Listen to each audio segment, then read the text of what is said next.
Oke, baik. Selamat sore Bapak Ibu. Di bimbingan periode 1, ini terakhir ya bimbingan untuk persiapan ke seminar proposal.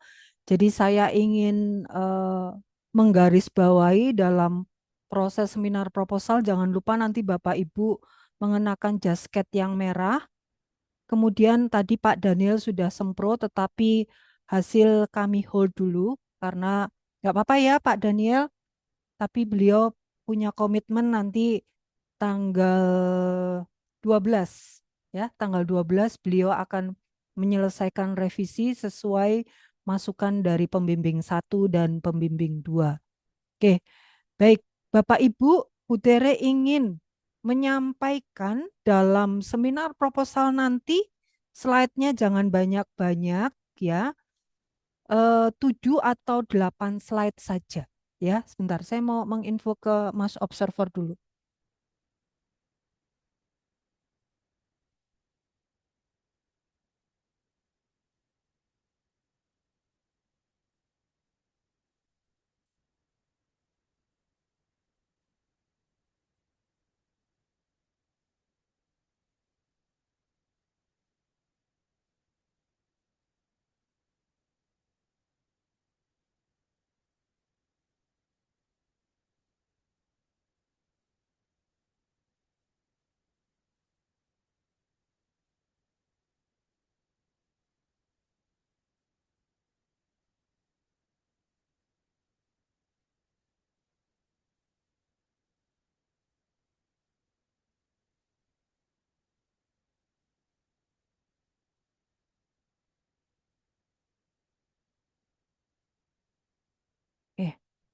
Baik.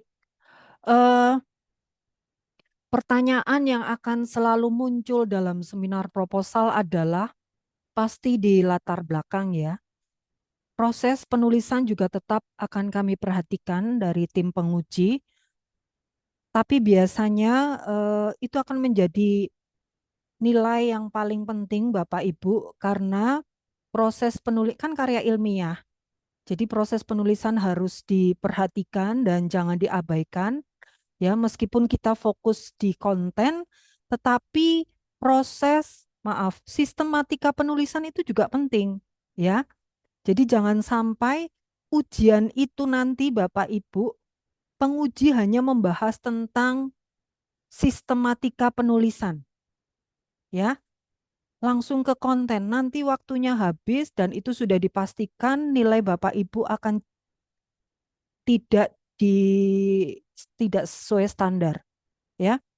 Jadi hal-hal yang sepele jangan sampai dibahas di dalam ujian gitu loh. Hanya masalah penulisan apa, waktunya habis padahal Bapak Ibu konten mungkin sudah sangat oke banget hanya karena masalah tulisan, waktunya habis di sana itu. Nah, itu sudah bisa dipastikan nilainya tidak maksimal kalau hanya membahas di tulisan ya. Jadi usahakan tulisan sesuai dengan pedoman dan contoh yang ada. Itu yang pertama. Kemudian latar belakang Bapak Ibu, berulang kali Bu Teres sampaikan. Bapak Ibu harus bicara Y-nya dulu.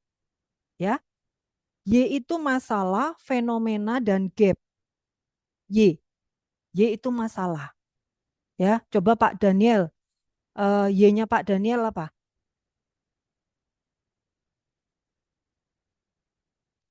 Ya Bu, halo. Iya saya ya. Sekalian Bentar Bu, saya membahas buka Pak ya Daniel. saya dulu Bu. Ya, Ya buka apa? Ini saya dulu, bahan saya dulu. nggak dengar. Bu Tere nggak dengar Pak Daniel. Halo Bu. Ya, ya. Nah, gitu. Apa? Nah, ya sebentar Bu. Y-nya? Iya saya repurchase intention Bu. Oke. Nah, Y-nya Pak Daniel itu repurchase intention. Pasti akan muncul. Kenapa Pak Daniel membahas Pembelian repurchase rumah. intention? Bapak Ibu harus siap jawabannya. Ya, Y. Kenapa harus membahas repurchase intention? Kemudian, kenapa harus membahas repurchase intention di objek itu? Gitu. Nah, itu namanya alasan pemilihan objek. Bapak Ibu harus bisa menjawab. Oke? Ceritakan ya. kenapa harus membahas Y? Dan mengapa harus di objek itu? Misalnya, kenapa harus di Shopee? Mengapa harus di SD Santo Thomas? Kenapa harus di Alfamart? Kenapa harus di Indomart? Kenapa harus produk Pepsodent? Ya, itu Y. Nah, setelah itu cerita tentang fenomena Y di objek itu. Jangan lupa fenomenanya apa di objek itu. Tuh ya, itu yang pertama. Kemudian yang kedua, ya mungkin pengujinya bisa diwolak-walik, nggak tahu ya. Tapi itu intinya. Bapak Ibu harus perhatikan apa yang disampaikan Bu Tere ya, supaya nanti nggak malu-maluin gitu. Kalau Bapak Ibu nanti ujian nggak bisa jawab tuh yang kena juga pembimbingnya juga gitu. Padahal selama ini bimbingannya rajin gitu. Terus dan kebetulan saya menyimpan semua perjalanan revisi Bapak Ibu ya.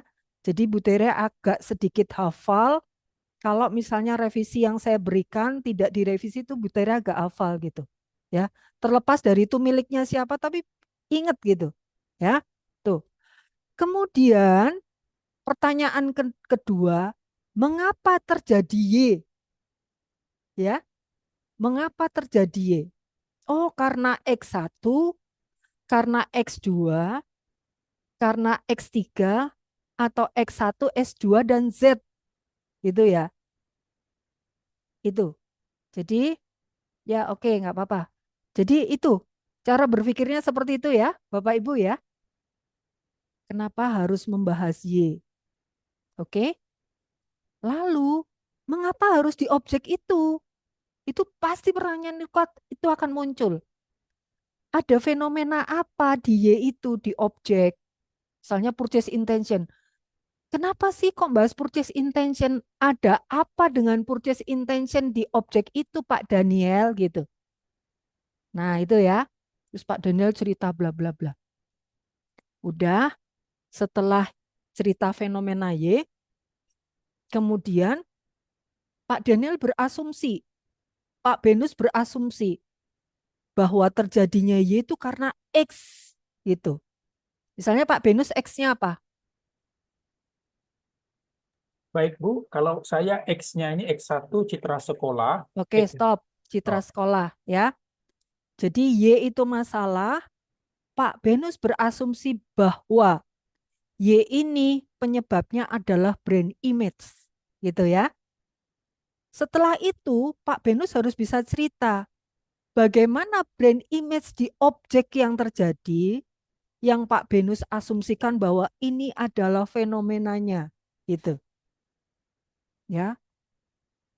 Fenomena itu tidak harus positif, tapi ada juga fenomena yang negatif, gitu ya. Misalnya, ya heran aja brand image itu kok bisa cepat sekali ya berkembang di masyarakat dan menyebabkan Y gitu ya.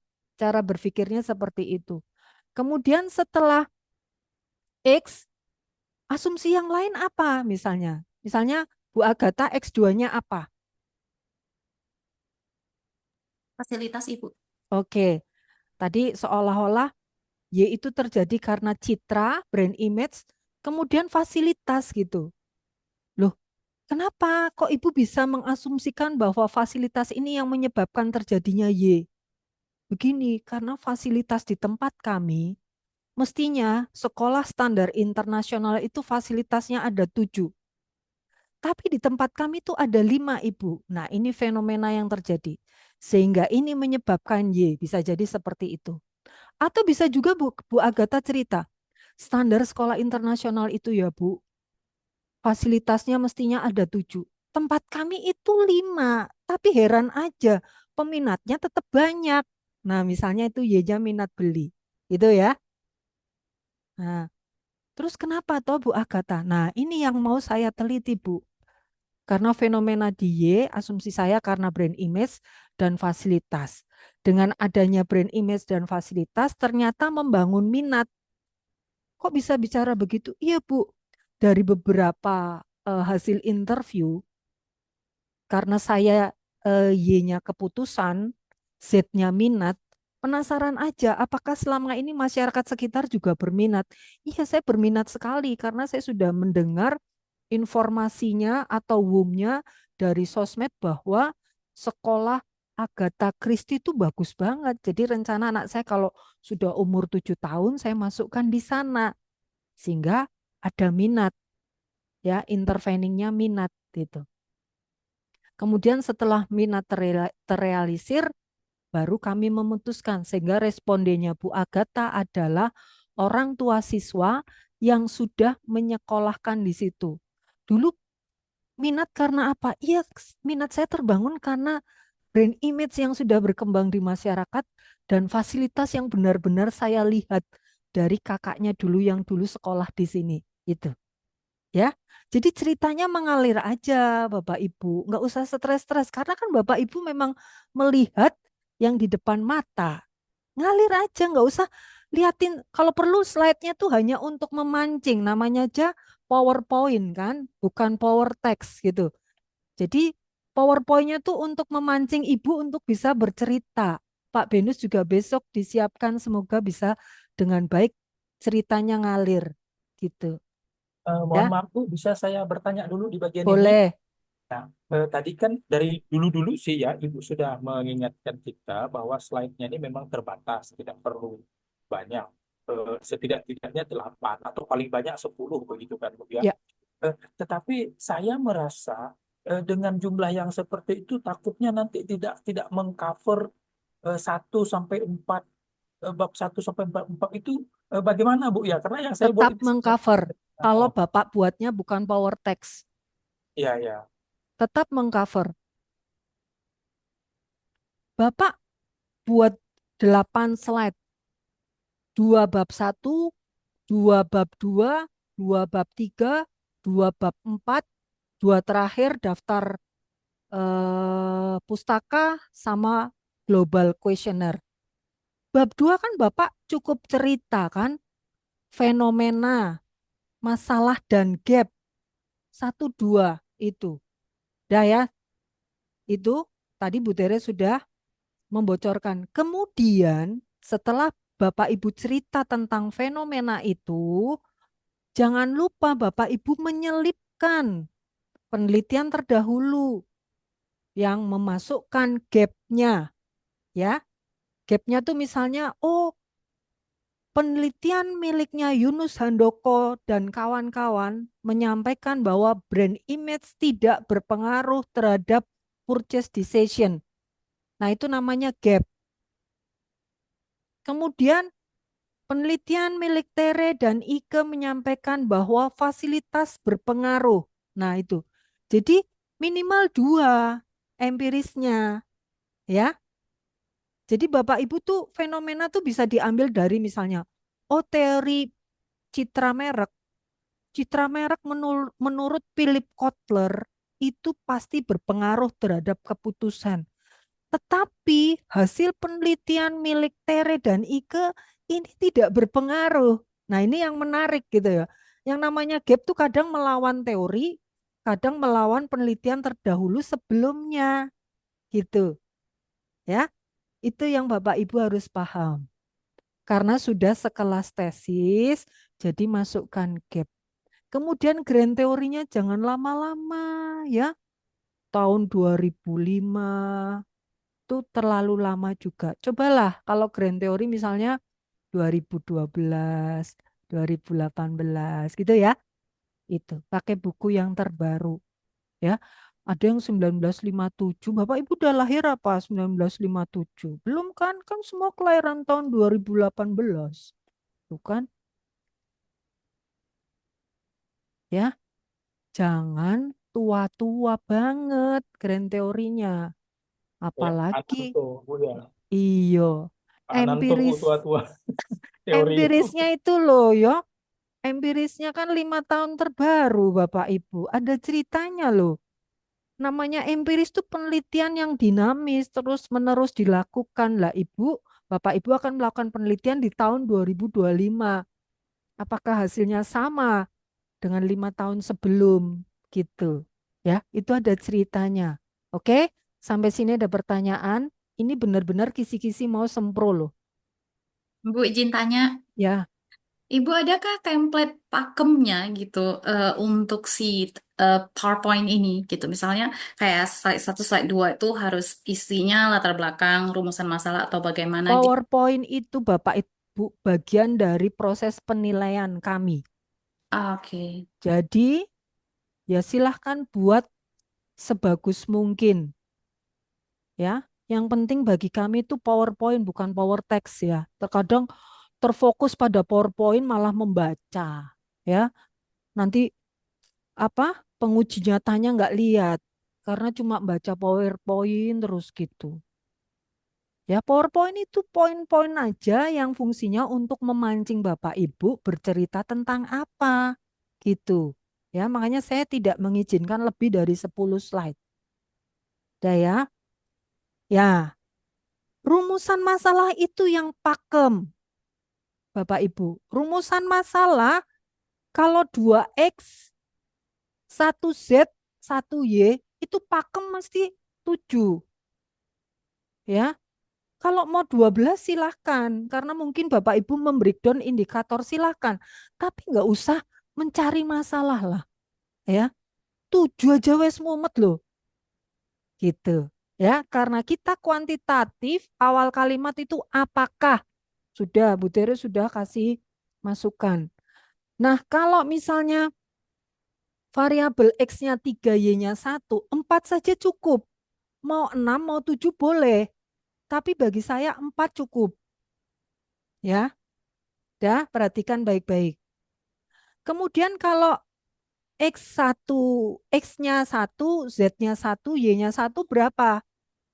Cara berpikirnya gini loh. X1 ke Y. Ke dalam. Terus X1, maaf saya ulang ya. Kalau ini posisi X, Z, Y. Berarti kan gambarnya gini ya. Z-nya di tengah, saya lupa itu punya siapa. Yang hanya 3 variabel. Tapi ada intervening. Ya, kalau posisinya begini berarti rumusan masalahnya berapa? Tinggal hitung saja. X1 ke Y, terus Z ke Y, Z ke Y, X1 ke Z, X1 ZY 4. Nah, ini prinsip nih. Kalau di situ tidak ada intervening, alat analisisnya sudah pasti regresi linear berganda. Pegang ini. Ya. Kalau di situ ada intervening, pasti alat analisisnya uji jalur dan PAT. Oke, pegang Pak Daniel. Ya. Jadi jangan sampai Pak Daniel ujian ditanya, Pak Daniel alat analisisnya apa? Jelas-jelas di situ ada intervening. Pak Daniel bicara regresi linear berganda. Sudah itu. Pengujinya tidak akan melanjutkan. Karena itu udah fatal banget. Maaf Bu, berarti kalau ada intervening berarti sudah jelas uji jalur Bu ya. Yes. Oke, terima kasih Bu. Nah, sekarang di breakdown lagi. Kalau itu intervening, pakai PLS, nggak perlu uji Sobel. Pegang baik-baik. Tapi kalau itu SPSS, maka butuh uji Sobel. Oke? Keduanya sama. Mau pakai SPSS boleh, mau pakai PLS boleh. Senyamannya Bapak Ibu. Ya, pegang baik-baik. Skala Likert kita 5, bukan 4. 5 apa saja? Sangat setuju, setuju, netral, tidak setuju, sangat tidak setuju. Ya, yang sangat setuju 5, tinggal mundur ke belakang. Sangat tidak setuju 1.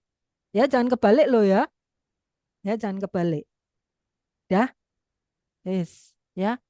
Ini mana ada mau ujian dibocorin kayak gini.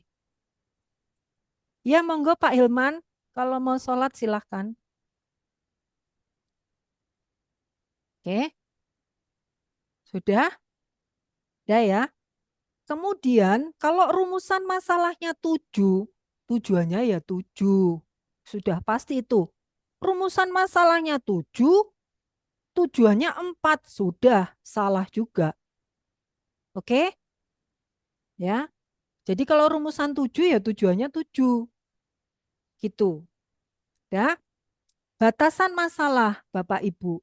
Batasan masalah tuh bisa batasan indikator, batasan populasi, atau batasan lokasi. Ya, misalnya Honda itu di Jakarta banyak, tapi Pak Daniel mungkin hanya membatasi di area mana, itu namanya batasan lokasi. Gitu ya, paham ya? Batasan itu bisa indikator, bisa populasi, bisa lokasi. Ya, paham? Oke. Manfaatnya, manfaat teoritis sama manfaat praktis. Ya ya, pegang baik-baik. Di dalam latar belakang sistematika ngetik justify, ya, rata kiri kanan. Kemudian tiap paragraf minimal 3 kalimat dan proporsional setiap kali saya bicara. Susunan kalimatnya SPOK. Jadi kalau bimbingan sama Bu Tere kan Bu Tere langsung betulin kan?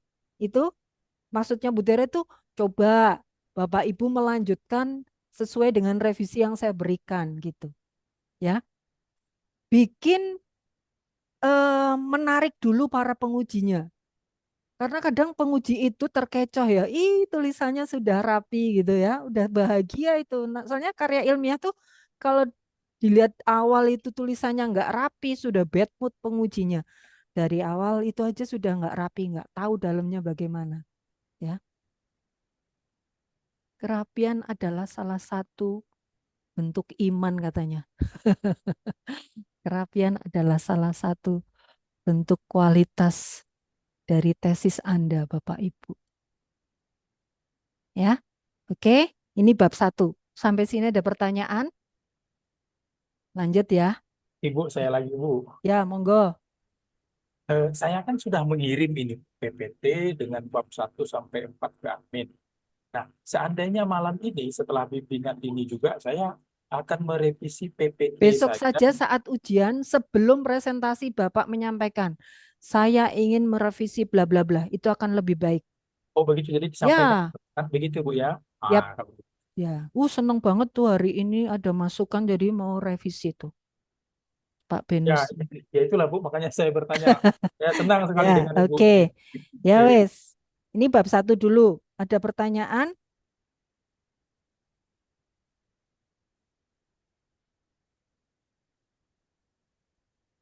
Dah, saya lanjut bab 2 ya. Sebentar.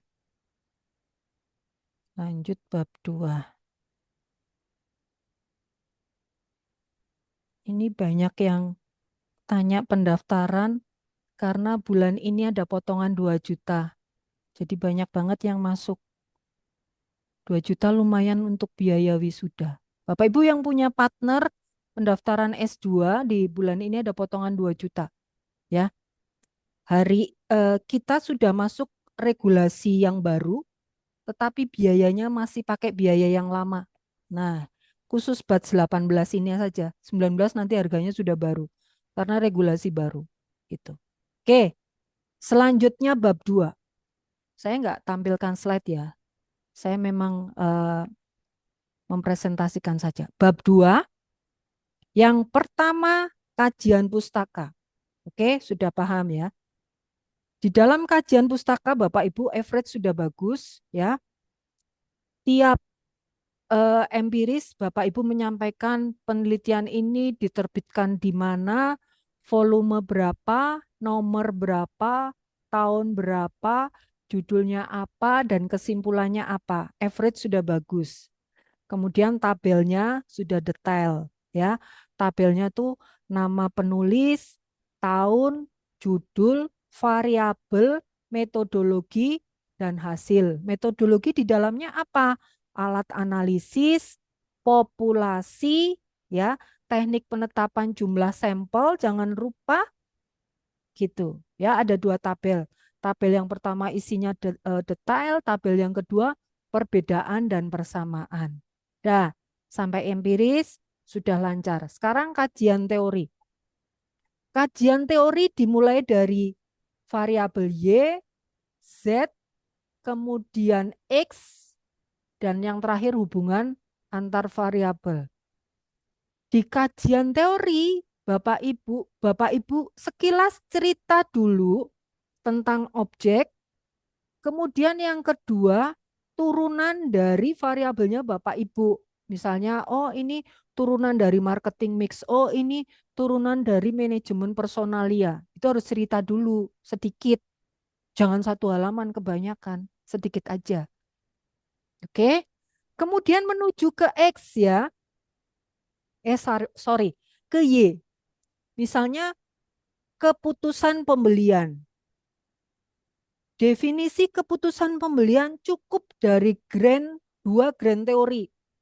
Grand teori ya saya bilang, bukan ambil dari empiris. Empiris itu misalnya keputusan pembelian menurut Tere. Bukan, saya bukan ilmuwan.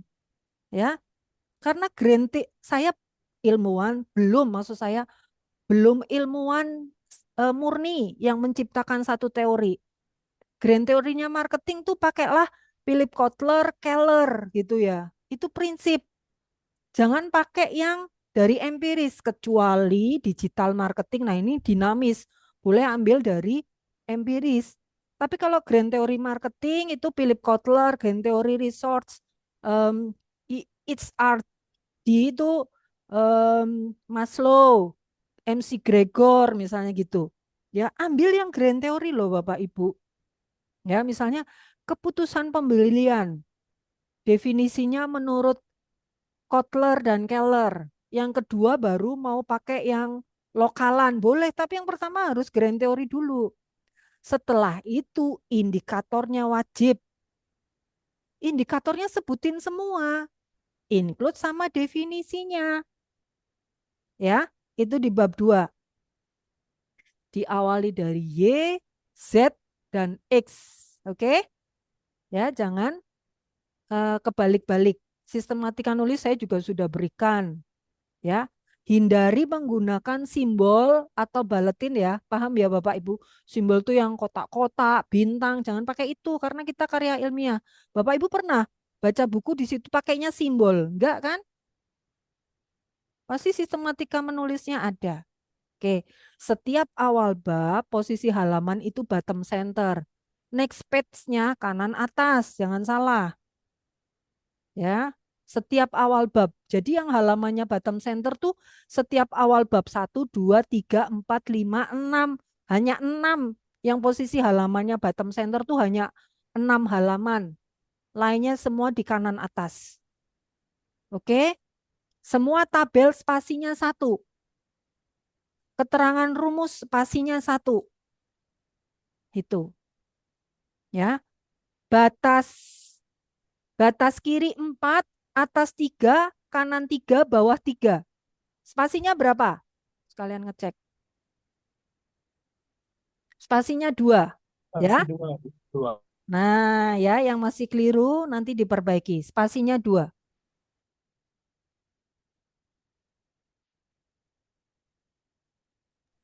Dah. Terus yang terakhir hubungan antar variabel. Hubungan antar variabel tuh teori yang menyatakan bahwa keputusan berpengaruh terhadap minat beli berpengaruh terhadap keputusan. Teorinya Philip Kotler. Maslow misalnya motivasi berpengaruh terhadap kualitas kinerja misalnya. Itu teori. Ya, hubungan antar variabel teori. Itu yang di bab 2. Bedakan dengan yang di bab 3 ya. Gitu. Sampai sini dulu ada pertanyaan enggak? Jadi di kajian teori itu indikator semuanya dimasukkan. Nanti setelah masuk di kerangka berpikir, indikatornya yang sesuai di lapangan. Ya, oke ya, paham ya. Misalnya indikator brain image itu kalau secara teori ada 7 Bu Tere. Tapi yang saya pakai hanya 5. Karena sesuai di objek. Oke. Tapi di teori masukkan semua. Ya. Dah, sampai sini ada pertanyaan? Dah, lanjut ya. Bu Inga ada pertanyaan? Lanjut ya. Belum. Oke, ya. Bu Agnes ada? Aman? Aman, Bu. Oke, baik. Bu Tere lanjut ya. Bab 3. Bab 3 itu kerangka berpikir. Kerangka berpikir namanya saja kerangka. Jadi harus dalam satu halaman. Nggak boleh 2 halaman. Ya, fontnya dikecilkan. Sebelah kiri dari hadapan saya itu empiris. Di dalam empiris isinya apa? Judul, nama, tahun. Boleh dibalik-balik lah. Kelihatannya judul dulu, pengarang tahun ya. 10 ya. Ada yang Bu saya mau 15 silahkan. Tapi 10 yang utama yang mana menurut Bu Tere itu? Kalau yang 5 support aja ya nggak usah lah ya. Nanti terlalu panjang. Lalu tabel empiris dan teori itu nggak boleh bersebelahan, berdempet gini nggak boleh. Harus pisah. Kan beda kajian empiris sama teori. Ya, jadi dipisah kemudian bertemu di bawah gitu. Contohnya udah ada kok. Ya, jadi usahakan Bapak Ibu bisa ya. Kemudian setiap gambar diberi judul dan sumber. Ya, tabel juga gitu. Judul dan sumber gitu. Ya. Ya, di kerangka berpikir itu juga sama Bapak Ibu diawali dari Y, Z dan X. Di teori itu Bapak Ibu, misalnya nih, keputusan pembelian pakai teorinya Philip Kotler. Indikatornya yang 3 ambil Philip Kotler, yang 2 punya Keller, ya nggak apa-apa, tapi ditulisi di sampingnya. Ya, keputusan pembelian dalam kurung Philip Kotler, 2018. Tuh. Lalu indikatornya ada 7, tapi saya pakai 5 aja. 3 ambil punya Philip Kotler, 2 pakai Keller. Karena yang 2 ini di Philip Kotler nggak ada, boleh. Tapi sumbernya dituliskan. Ya, jadi kerangka berpikir adalah rencana penelitian yang akan Bapak Ibu lakukan. Variabelnya ini, indikator yang saya pakai ini. Itu kerangka berpikir. Sudah? Kemudian menuju ke, kalau ini lihat contoh bisa. Kerangka konsep. Kerangka konsep itu jangan kotak ya, elips. Ya. Kemudian panahnya tuh loh harus nempel sama elipsnya itu. Ya, jangan sampai tidak nempel. Kemudian diberi keterangan. Ada gambarnya sudah bagus, nggak dikasih keterangan. Keterangannya boleh variabelnya. Ya, misalnya variabel X1 apa citra merek, 2 fasilitas, Z-nya apa, minat beli, Y-nya apa, purchase intention gitu. Ya, kemudian di bawahnya kasih simbol X1, X2, Z, Y gitu. Ya, panahnya harus nempel loh. Kalau panahnya nggak nempel itu tidak menunjukkan hubungan ya. Jadi itu harus elips gambarnya. Nah, kemudian di bawahnya kerangka konsep baru hipotesis. Namanya saja hipotesis. Jadi awal kalimat itu harus ada kata diduga. Diduga brand image berpengaruh terhadap minat beli pada sekolah A. Di bawahnya diberikan keterangan. Dugaan di atas sesuai dengan penelitian milik Yunus Handoko, tetapi tidak mendukung penelitiannya milik Teresia dan kawan-kawan gitu. Ya, jangan cuma dugaan toh. Loh, dasarnya apa dugaan Bapak Ibu? Harus ada dasarnya. Karena dugaan itu yang membuat saya tertarik melakukan penelitian ini. Itu. Jadi jangan hanya hipotesis toh, di bawahnya dikasih keterangan dugaan ini mendukung penelitiannya siapa, tetapi tidak mendukung penelitiannya siapa gitu. Ya, sudah? Sampai bab 3 ada pertanyaan? Lanjut ya. Dianggap paham. Gitu. Kemudian bab 4. Di dalam bab 4, yang pertama Bapak Ibu harus menyampaikan bahwa penelitian ini pendekatannya adalah penelitian kuantitatif. Bicara teori kuantitatifnya nggak usah banyak-banyak, 1 paragraf aja cukup. Ya, Penelitian ini adalah penelitian kuantitatif, kemudian sampai di populasi sama sampel. Populasi sama sampel itu beda loh Bapak Ibu ya. Populasinya siapa? Orang tua siswa di SDX cukup. Populasinya siapa? Konsumen yang ada di Honda Jalan Soekarno-Hatta cukup. Nah, itu populasi lebih luas ngomongnya. Populasi sama sampel beda. Menuju ke sampel baru Bapak Ibu sampaikan. Teknik penetapan jumlah sampel menggunakan non-probability atau probability.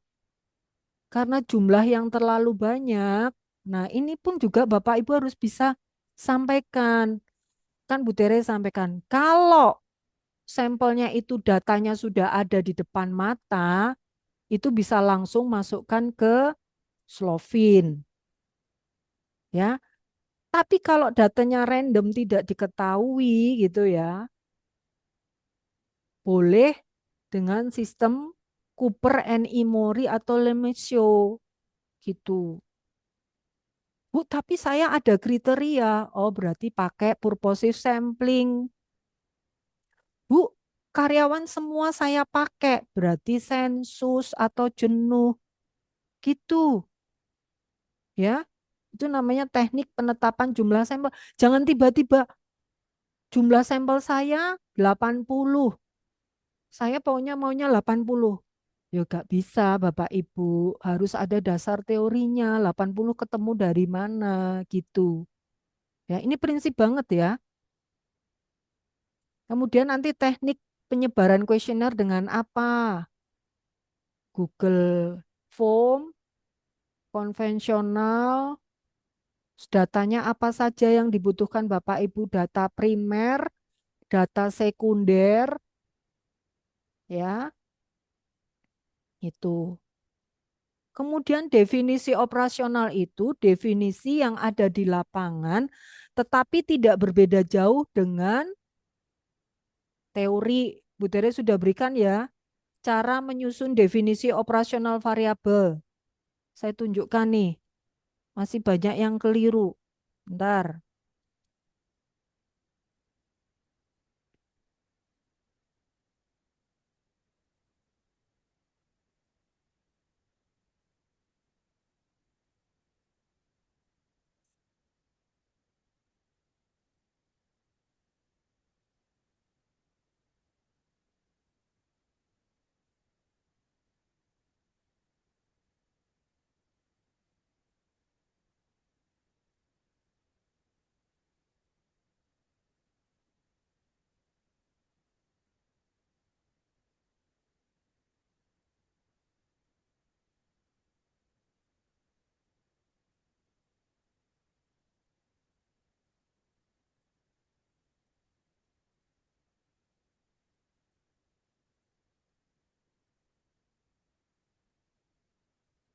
Nih, oke.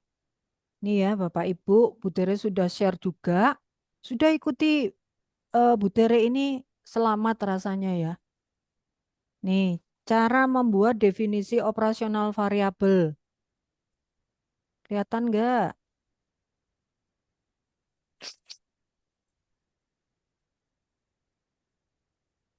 Nih, cara membuatnya nih.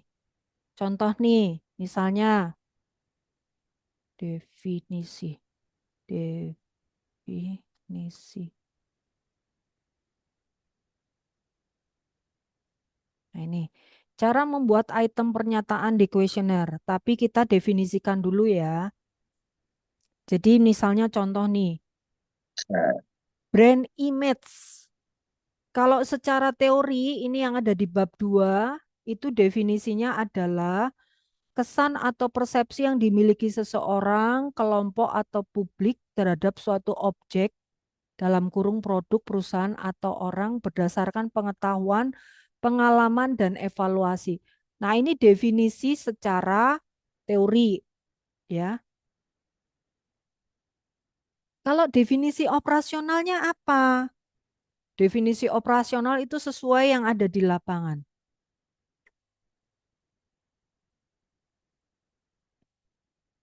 Definisi operasional, kesan atau persepsi mahasiswa S2 Asia Malang, kampus yang pernah viral karena rektor termuda tahun 2019.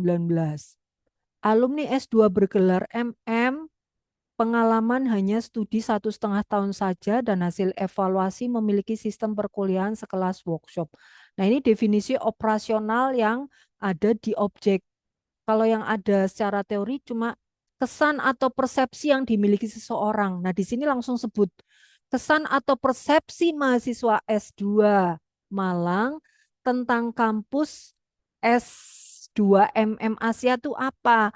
Oh, brand image yang berkembang pada saat itu adalah kampus yang viral karena rektor termuda. Yang kedua, alumni S2 bergelar MM itu pengalaman dia lulus hanya 1,5 tahun. Kemudian dari hasil evaluasi memiliki sistem perkuliahan sekelas workshop. Nah, ini definisi operasionalnya ya, dikembangkan. Dari definisi operasional itu, kemudian kita lihat indikatornya brand image itu berapa sih? Oh, indikatornya brand image itu ada 1, 2, ya, 1 keyakinan, 2 gambaran, 3 kesan, 4 atribut, 5 reputasi. Oh, ini indikatornya mau dipakai semua. Iya, Bu, karena memang sesuai di objek. Nah, Bapak Ibu jangan lupa, tiap indikator di bab 2 harus didefinisikan sesuai teori. Nah, definisi keyakinan. Keyakinan secara teori, definisinya apa? Persepsi dan keyakinan konsumen terhadap suatu objek seperti kualitas, keandalan, atau manfaat yang ditawarkan. Nah, kalau didefinisikan operasional apa? Definisi operasionalnya adalah persepsi dan keyakinan mahasiswa terhadap program S2 Asia Malang memiliki kualitas akademik dengan sistem perkuliahan sekelas workshop, memiliki keandalan lulusan S2 bergelar MM cukup 1,5 tahun, dan ilmu yang selalu update bermanfaat bagi mahasiswa tersaji dalam open lecture. Nah, ini definisi operasionalnya. Nah, coba kita lihat definisi operasionalnya ini kata kuncinya ada di mana saja. Ada di sistem perkuliahan, ya. Kemudian keandalannya ada di cukup 1,5 tahun. Kemudian kualitasnya apa? Update akademik. Nah, dari 3 kata kunci di dalam definisi operasional itu bisa diterbitkan 3 item pernyataan ini. Ya, itu. Nah, ini ya. Nah, ini 3 item ini yang nanti akan dipakai di dalam kuesioner. Ya, sampai sini ada pertanyaan?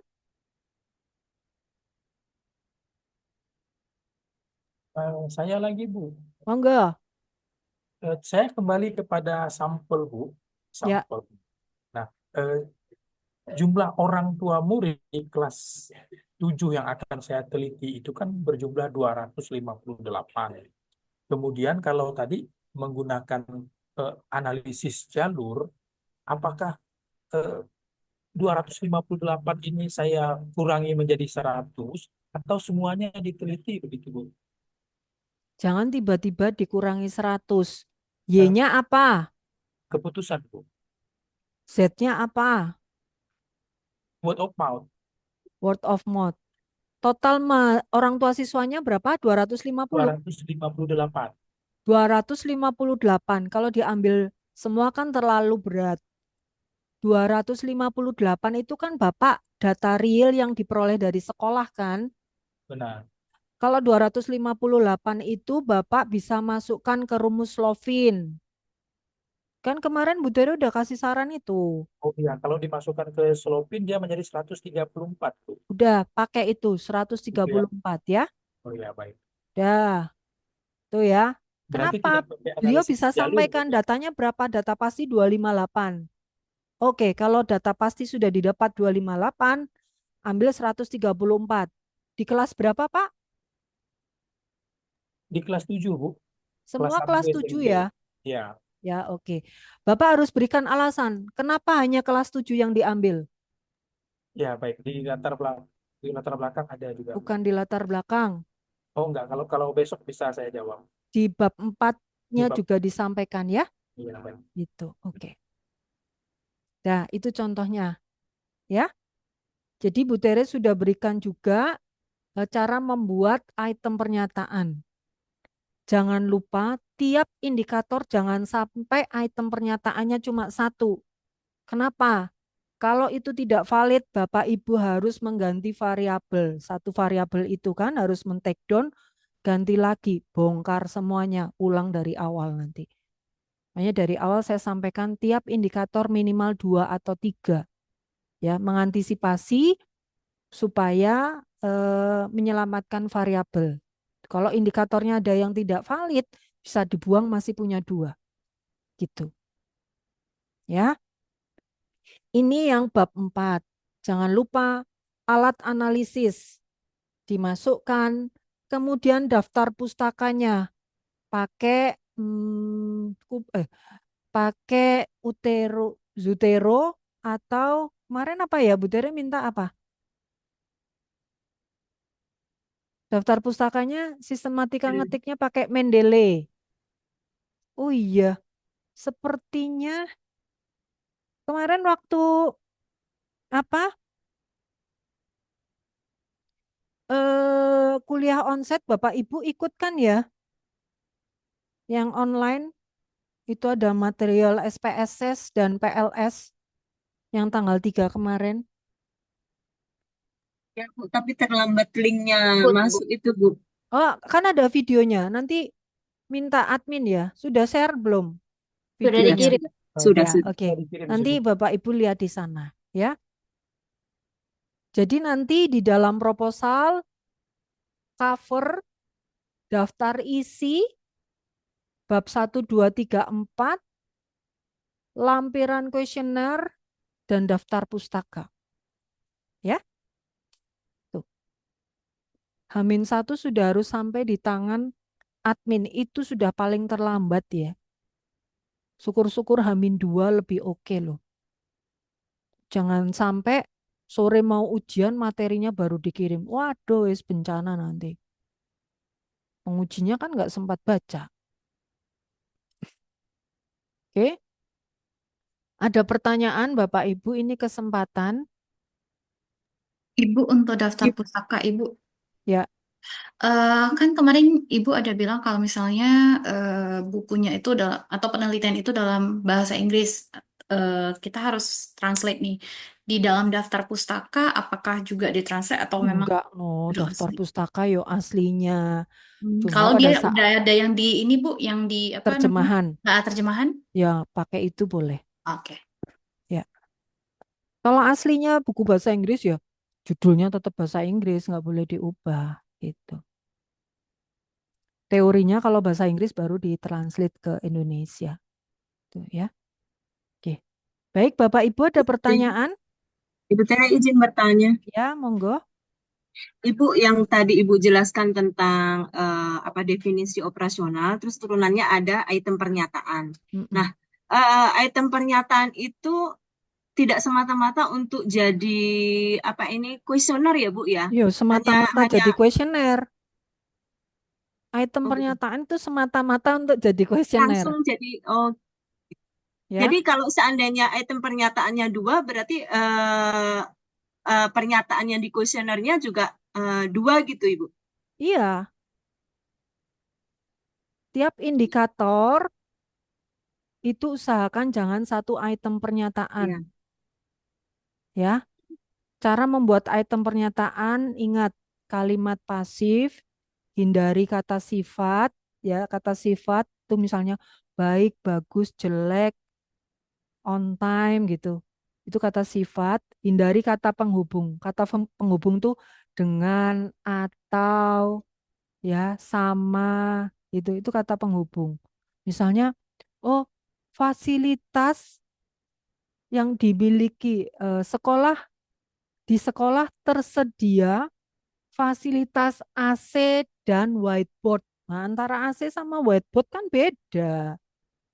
Langsung saja di sekolah tersedia fasilitas whiteboard. Oh iya, nanti kalau orang tuanya setuju, oh iya anakku pernah cerita, setuju. Di sekolah tersedia whiteboard. Oh enggak, papan tulis.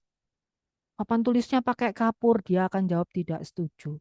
Jangan bicara di sekolah terdapat AC yang sejuk. Nah, sejuknya udah kata sifat. Kalau si anak bilang AC-nya mati, mah. Nanti orang tuanya jawab tidak setuju, itu artinya sudah nol. Ya, kenapa saya minta hindari kata sifat gitu. Misalnya gini, staf admin di sekolah menjawab pertanyaan orang tua siswa cepat. Nah, ini udah kata sifat. Langsung aja, standar cepat itu berapa? Berapa jam? Langsung sampaikan.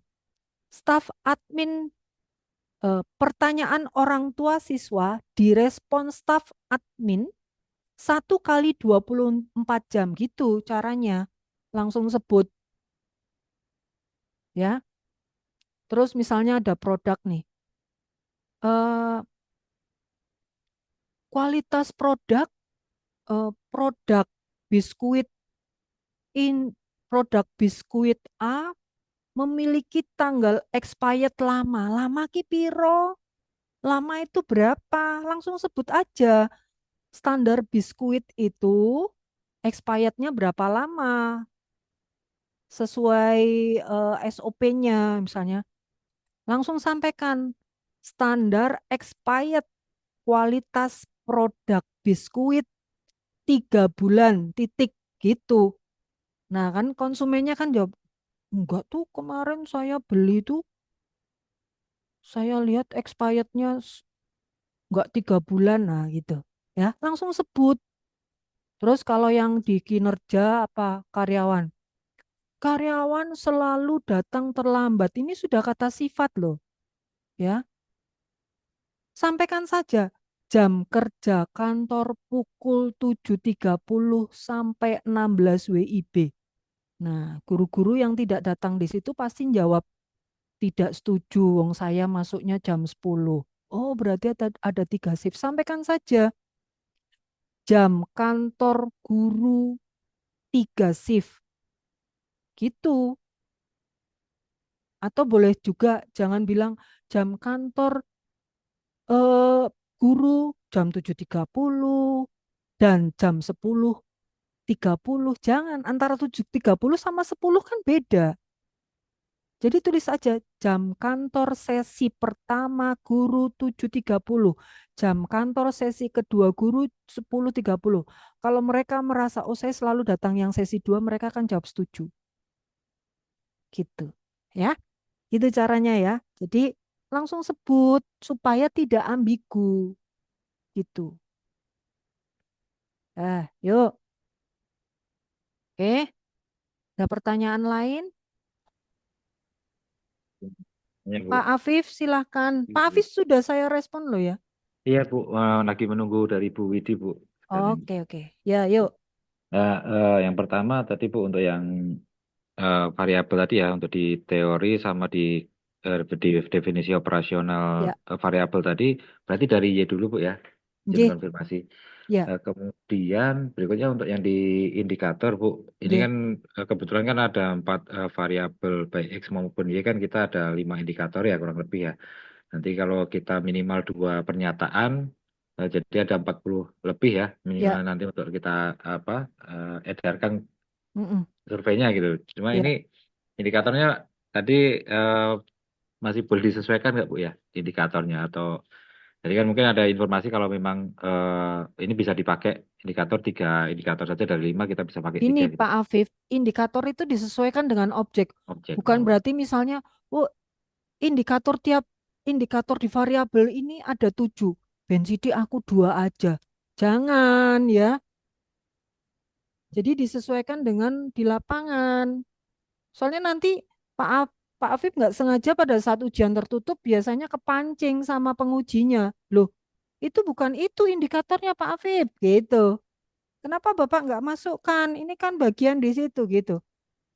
Jadi bukan berarti ben sidik loro wae ngono. Jangan Oh ya, dan ya. item pernyataannya berarti sesuai dengan Y dulu Bu ya, dari variabel Y dulu Bu ya, untuk Iya, pernyataan. Oke, siap. item pernyataannya Y, Z baru X, ya. Oke, Bu. Tuh. Makasih Bu. Ya. Sebenarnya kalau rinci tuh enak loh.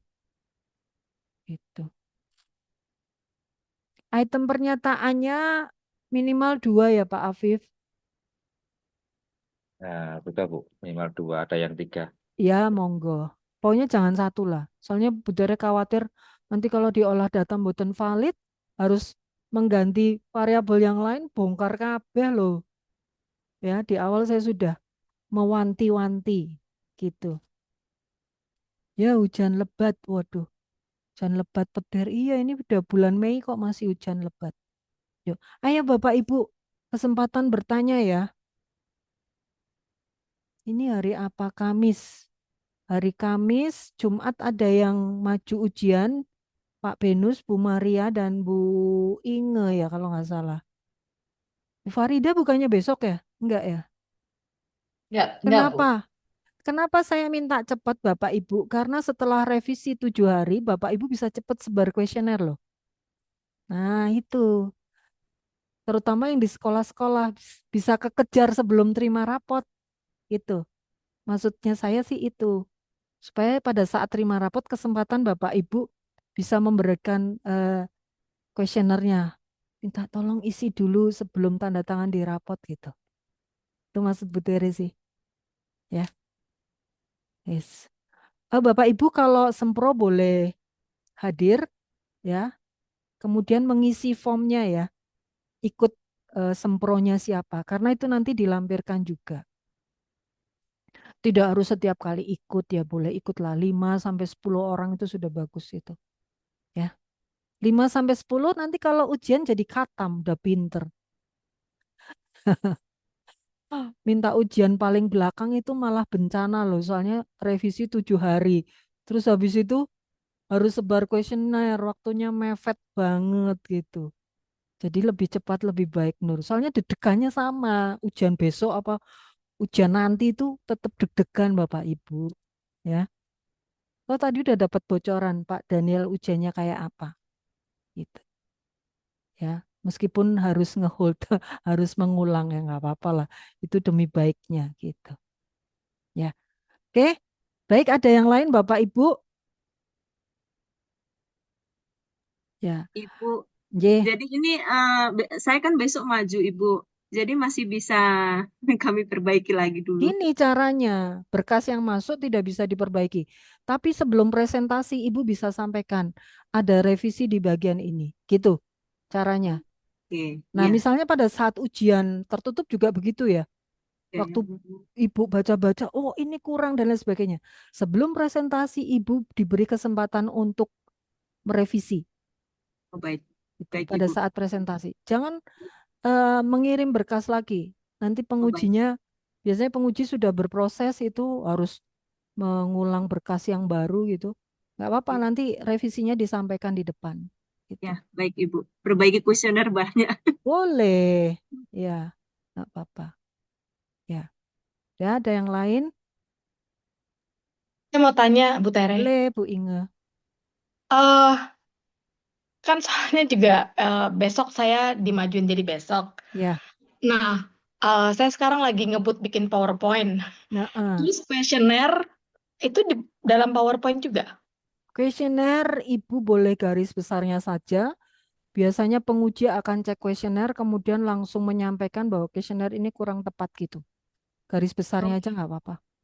Jadi Atau saya sampaikan. masukin aja ke dalam kuesioner nggak apa-apa ya, tapi saya hanya baca sekilas, sekilas, Iya, iya, sekilas iya, iya. seperti ya. Kuesioner tuh Ibu misalnya sampaikan variabel ini ada indikator ini dan setiap indikator ini ada 2 item pernyataan gitu. Boleh. Oke. Karena PowerPoint itu bagian dari proses penilaian ya. Bagaimana Bapak Ibu bisa membuat itu menarik dan presentasinya juga menarik gitu. Nggak apa-apa. Karena itu presentasi cuma 10 sampai 15 menit loh. Jangan banyak-banyak slide-nya karena lebih banyak diskusi gitu sih. Karena ibu membuat sendiri biasanya ngalir, ngobrolnya enak gitu. Yang perlu diwaspadai saat ujian tertutup itu. Karena kan dua tamu penguji kan membaca dalam waktu durasi yang sangat pendek ya.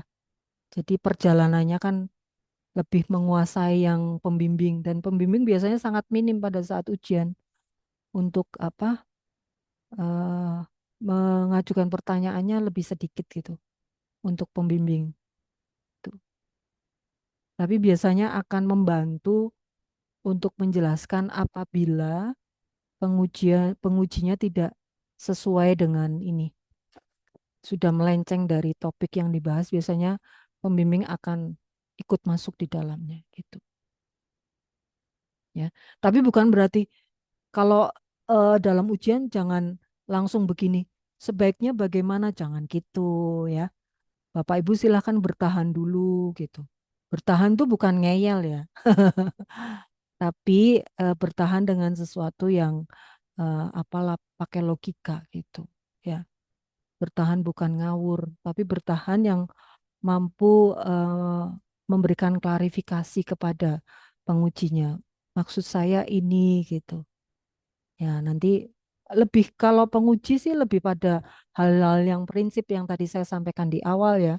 Latar belakang tuh fenomena harus jelas, metodologi harus jelas, alat analisis harus jelas, pendekatan harus jelas, gapnya harus jelas. Gitu aja sih.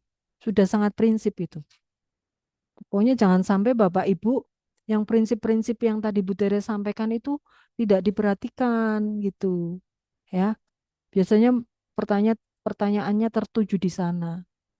Kalau yang pertanyaan lain lebih sekadar entertain sih. Kemarin kesulitannya apa dalam proses penelitian gitu. Nah, itu pun akan ditanyakan gitu. Implementasinya apa gitu. Tuh, ya, Bu, izin bertanya, Bu. boleh.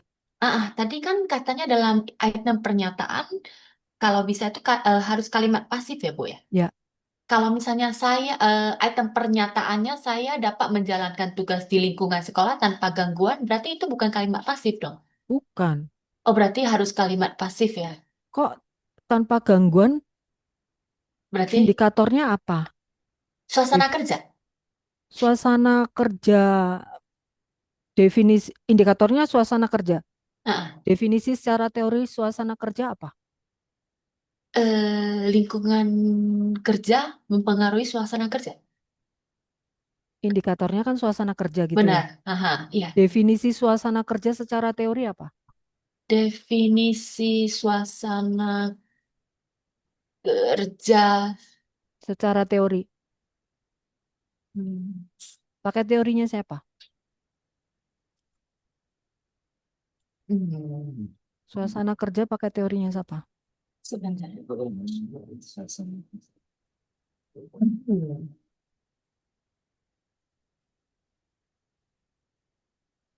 Coba.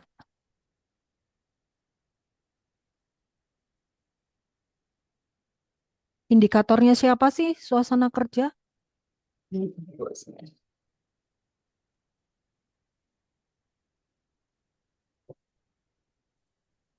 Variabelnya suasana kerja atau indikatornya suasana kerja? Indikator. Salah ya? Suasana kerja Hah, indikator dari variabel apa? indi. Nah, ini nanti harus hafal loh ya. Iya, Bu. Lingkungan kerja kah? Iya, lingkungan kerja, Bu. Lingkungan kerja fisik atau Lingkungan lingkungan kerja? lingkungan kerja apa? Lingkungan kerja fisik atau non fisik? Kerja fisik. Suasana kerja itu kalau fisik kan orang dikatakan nyaman kalau ada apanya. Misalnya, Non fisik. ini suasana kerja yang apa sih? Fisik atau non fisik? Non fisik ya. Di sekolah berarti Sorry. ah, Variabel ibu lingkungan kerja kan? benar, Bu. Lingkungan kerjanya non fisik atau fisik? Kalau non fisik itu lebih ke hubungan antar sesama karyawan, Non fisik. non fisik ya. Benar, Bu. Suasana kerja non fisik. Berarti Ibu nanti di bab 1 harus sampaikan ya, batasannya adalah lingkungan kerja non fisik. Oke. Lingkungan kerja non fisik indikatornya apa?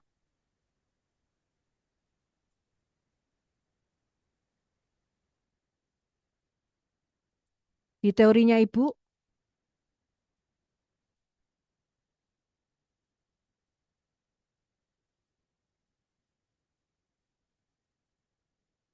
di teorinya Ibu apa? Jangan salah loh.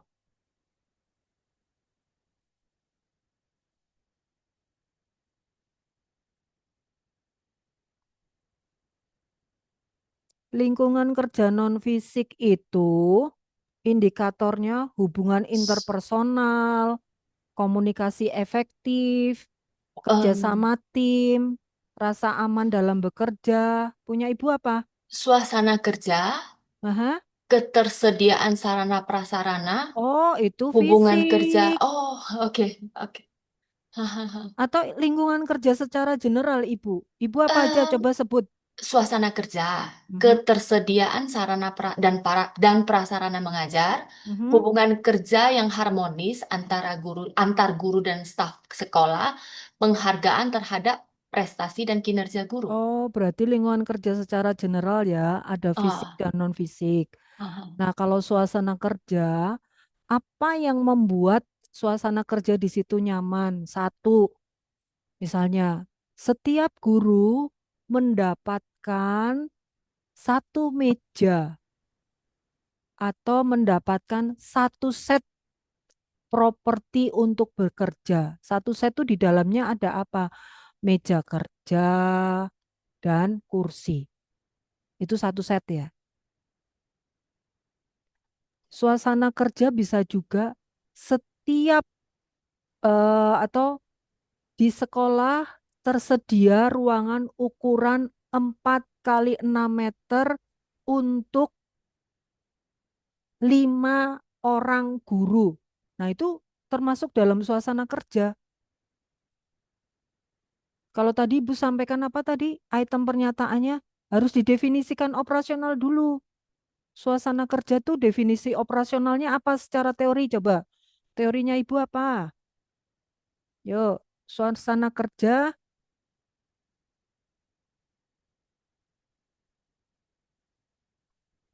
secara teori definisinya apa? Suasana kerja secara teori adalah kondisi fisik dan sosial di lingkungan kerja yang mempengaruhi perilaku dan produktivitas karyawan. Nah, kalau di definisi operasional berarti kondisi fisik di sekolah di mana setiap guru mendapatkan meja dan kursi sendiri yang terdapat dalam satu ruangan dengan ukuran 10 kali 10 misalnya gitu ya. Diisi oleh misalnya 10 kali 10 diisi oleh berapa guru idealnya? Oh, 8 guru. Sehingga sangat mensupport perilaku para guru untuk bisa produktif menjalankan aktivitas kerja. Nah, itu definisi operasionalnya misalnya seperti itu. Berarti item pernyataannya apa kalau suasana kerja? Banyak nih item pernyataannya. Guru dalam satu ruangan tersedia atau sekolah setiap guru disediakan satu set meja dan kursi bekerja. Satu. Nanti kalau guru yang merasa enggak ya aku mejanya cuma satu, tapi bisa mejanya cuma satu untuk berdua. Nah, dia akan jawab tidak setuju. Terus karena suasana kerja ya.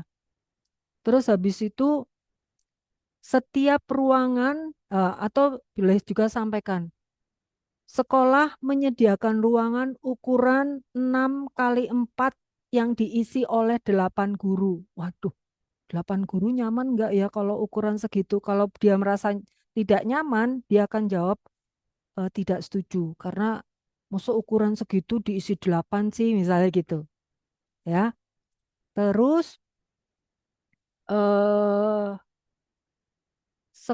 guru dituntut produktif melakukan pelaporan progres siswa 1 bulan sekali gitu misalnya.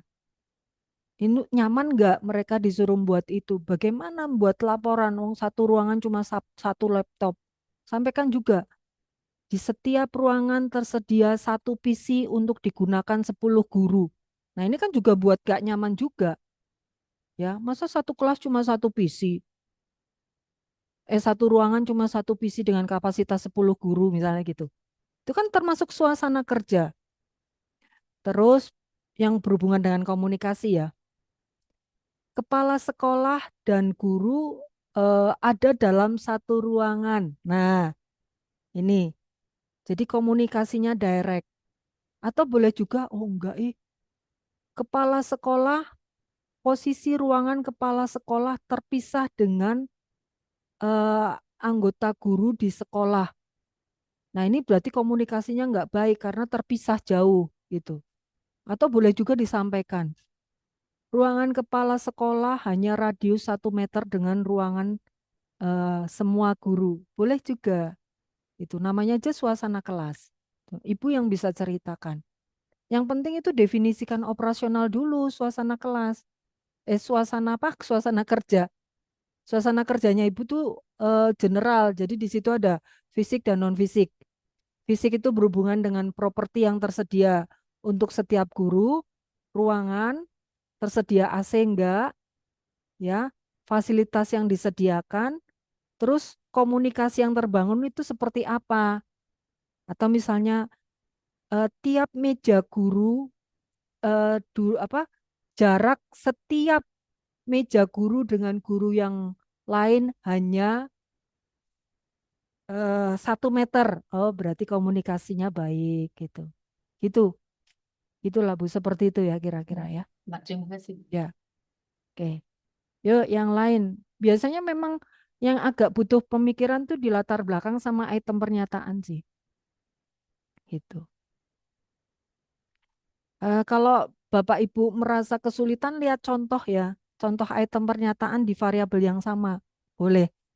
Nanti Bu ini ada kata sifat, udah lanjut dulu aja nanti pada saat ujian atau pada saat konsultasi Bu Tere biasanya akan perbaiki. Seperti Pak Benus kemarin ya. Tuh. Dah. Baik, ada pertanyaan yang lain Bapak Ibu? Bu Nola, Pak Alex, Budian, Pak Benediktus, Bu Inge rasanya sudah siap besok. Ya, jadi nanti Ibu pergi ke Amerika udah nggak mikir lagi, tenang pikirannya ya. Tinggal perbaiki sama sebar kuesioner. Sebar kuesioner seminggu atau 2 minggu setelah pulang dari Amerika diolah data, terus 3 minggu kemudian maju tertutup. Wah, dah enteng banget. Sudah lulus itu Ibu ya. Tesisnya. Tinggal ujian 2 mata kuliah lagi. Dah, bisa jalan-jalan. Ini ngerjain di mana saja bisa Bapak Ibu ya, tidak harus di Indonesia. Mau di Amerika juga tetap bisa dikerjakan. Yang penting konektivitas, koneksi internetnya bagus. Itu. Ya. Misalnya sampai Amerika, Bu, file saya ketinggalan. Oh, saya punya. Gitu. Kan Bu Tere simpan file-file Bapak Ibu. Bahkan perjalanannya semua saya simpan satu-satu. Gitu. Oke, ada yang lain Bapak Ibu? Kalau tidak ada, akan saya akhiri, tapi bukan berarti Bapak Ibu keluar dari forum ini terus tidur loh. Enggak, ya. Kerjakan yang tadi saya sampaikan. Saya tadi menjelaskannya sudah sistematik loh Bapak Ibu ya. Udah ikuti saya aja. Ya, ini videonya segera saya proses dan nanti bisa dipakai untuk guidance Bapak Ibu mengerjakan 1, 2, 3, 4. ya. Ada Bimbingan yang judulnya apa Bu ya untuk malam ini? judulnya persiapan ujian seminar proposal. Oke, baik. Untuk diisi di kartu bimbingan Bu. Ya, betul. Nanti jangan lupa Bapak Ibu teman-temannya yang sempro kan biasanya Mbak Mela tuh share ya info ujiannya teman-teman. Itu ikut loh. Ikut aja jadi bisa tahu bocoran revisinya apa saja gitu. Oh iya Bu, kartunya itu belum kita di-share Bu. Oh iya toh. Iya, Coba kartu. nanti Iya, betul. Pak Benus tektok di grup ya Oke, baik Bu. supaya Mbak Mela Kartu segera. kartu itu untuk apa Bu Tere? Maaf, proposal ya. Catatan kita mengikuti sempro Jadi Bu. kan Ibu, Bapak Ibu harus punya form yang isinya bimbingan kita. Ya, jangan Ya, tiba-tiba kok bisa ujian selama ini nggak pernah bimbingan. Jangan ya.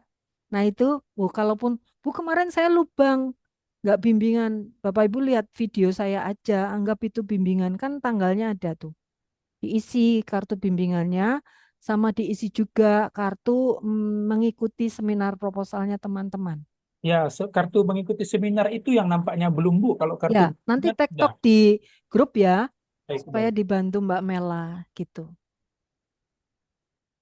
Oke, sebentar ini ada Dan malam pertanyaan. ini persiapan sempro Bu ya, pokok Ya, bahasa. malam ini persiapan untuk, ini kartu kegiatan Pak Hilman. Terima kasih. Oh ya, terima kasih Pak. Ya, mungkin sudah tapi ketumpuk WA-nya Pak Benus. Ya, mungkin benar Bu, ketimpa yang Iya, link-link gitu kan. iya. Ya, ada pertanyaan yang lain Bapak Ibu? Dicoba ya Bapak Ibu, jangan takut loh, dicoba. Pembimbing itu fungsinya adalah memberikan revisi, ya. Kadang saya bimbingan saya itu setelah di titik tertentu saya akan diam saja ya. Karena kalau tesis Bapak Ibu terlalu bagus ya, nanti pada saat ujian yang uji bingung mau tanya apa gitu. Ya, ya mengalir saja lah gitu. Tapi rata-rata bimbingan saya ujian cepet-cepet sih. Maksudnya nggak sampai 2 jam. Kalau sampai 2 jam lebih lah ini yang, aduh, ada apa di dalam ya. Pokoknya jangan sampai ujian tuh hanya membahas masalah sistematika penulisan ya. Catat baik-baik loh Bapak Ibu. Sistematika nulis tuh lewat itu. Penguji tuh kalau lihat tulisannya sudah rapi gitu tuh seneng gitu. Karena karena yang rapi itu biasanya dalamnya pasti rapi gitu. Bikin bahagia pengujinya dulu lah gitu. Itu kunci juga loh. Kunci loh. Ini saya dapat tip triks ini dari profesor saya waktu mau ujian gitu. Kuncinya itu kalau mau ujian, kamu harus bisa buat bahagia pengujinya. Gimana, Prof? Tulisannya ki sing apik gitu. Itu almarhum profesor saya bilang gitu. Oh gitu. Tulisannya apik ki sing moco penak. Kalau tulisannya bagus, yang membaca enak gitu katanya. Ya, karena terlena dengan tulisan yang bagus, jadi dekne lali arep tekon opo katanya gitu. Jadi dia lupa mau tanya apa. Itu profesor saya yang kasih trik. Namanya Prof. Nasif ya di Brawijaya. Sudah sedo barusan. Ya, itu secara psikologis seperti itu. Tapi kalau di awal, waduh, halamannya berantakan. Kok halaman 5 di sini tulisannya kajian pustaka. Lah, setelah dibuka kok halaman 10, wah sudah pasti ini belakangnya kacau semua. Nah, itu. Jadi dia bera priori, padahal belum tentu loh. Nah, jadi hati-hati. Terkadang ada yang iseng, penguji tuh nggak nguji isinya, cuma ngecek halaman gitu. Kajian pustaka di sini halaman 11. Setelah dibuka, lah kok halaman 20? Oh, berarti semua kacau nih. Nah, hati-hati ya. Kadang nggak nguji isinya, cuma ngecekin gitu doang gitu. Karena durasi waktu nguji itu tiap dosen cuma 30 menit. Jadi pertanyaannya mungkin akan berbeda-beda. Oke, ada yang lain Bapak Ibu? Kalau tidak ada, silakan lanjut, terutama proposal yang sudah saya revisi belum dikirim kembali. Malam ini diselesaikan ya. Malam ini diselesaikan. Semoga bimbingan saya bisa lancar semuanya ujian. Saya berharap sih tidak ada jadwal yang paling di belakang karena saya khawatir nanti sebar kuesionernya bisa terlambat gitu. Butuh durasi waktu panjang, terutama untuk Bapak Ibu guru. Kenapa saya minta cepat supaya bisa memanfaatkan momen pada saat penerimaan rapot tuh Bapak Ibu bisa sebar kuesioner gitu sih. Maksud saya gitu. Kan kenaikan sebentar lagi kan bulan Juni kan. Itu. Nah, itu bisa memanfaatkan momen itu. Soalnya kalau sudah liburan orang tua disuruh ngisi tuh, ih apa sih Miss lagi liburan bikin repot aja loh. Tuh. Ya. Nah, ini maksud saya gitu. Tapi kalau yang bisnis mungkin banyak di corporate ya memang sedikit lebih ini sih ya. Tapi juga harus lebih cepat juga karena kan musim liburan mungkin orang tuanya pada ambil cuti untuk holiday dengan anaknya juga bisa jadi begitu gitu. Ya. Oke, dari saya cukup. Nanti video saya kirimkan. Kuncinya pada saat mengerjakan proposal, dengarkan video saya. Di sampingnya ada metodologi, buku pedoman metodologi penelitian, buku panduan penulisan tesis, dan contoh tesis sebagai guidance Bapak Ibu. Ya, jangan lupa berdoa dan jangan lupa siapkan camilannya. Ya. Baik, Bapak Ibu, terima kasih untuk malam hari ini. Semangat untuk ujiannya. Ujian awal maupun akhir tetap sama ya. Deg-degannya juga sama, nggak ada yang berbeda. Kalau mau tukeran lebih cepat, boleh nanti ngobrol dengan temannya. Misalnya Bu Agatha mau tukeran sama Bu Devi. Bu Devi besok ya tanggal 15 tukeran dong. Saya tanggal 25 nih terlalu lama. Oh boleh, silahkan nanti diatur ya. Kemudian jangan lupa konfirm ke admin supaya bisa mengkonfirmasi ke dosen pengujinya masing-masing. Oke, terima kasih. Selamat malam. Tuhan berkati. Sukses selalu untuk kita semua. Sama-sama, Tuhan Baik, berkati. Tere. Terima kasih, Ya. Ibu. Halo. Ketemu